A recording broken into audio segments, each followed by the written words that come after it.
another person's their culture. Mm-hmm. Thus, I would think that you might want to recommend that as black people, African people, seriously care about their children's education, Mm-hmm. they would take the children out of the school and educate the children their own selves.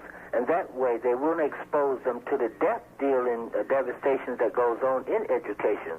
But I seriously believe also that the parents are the people who are offering their children to this death, and when the child rebels against the educational system, they are trying to save their lives while their parents are trying to push them into it. Dr. Wilson, Yes. very interesting paradox. Yes, it is. In fact, that's one of the paradoxes you have of dropoutism sometimes, that the child recognizes often he's been alienated and split from himself, that something unreal is happening.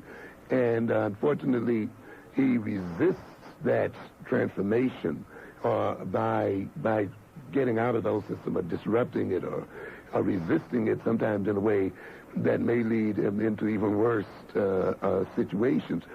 And I agree with him very fully that often this is, too, what has happened. The child recognizes that something is terribly wrong with what's happening to me in the system, and therefore I don't want to be a part of it.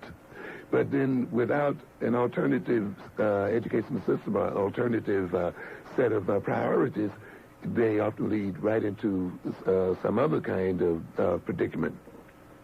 When we talk about the education of black children, again, one of the things we must talk about as black people is parent education, you see.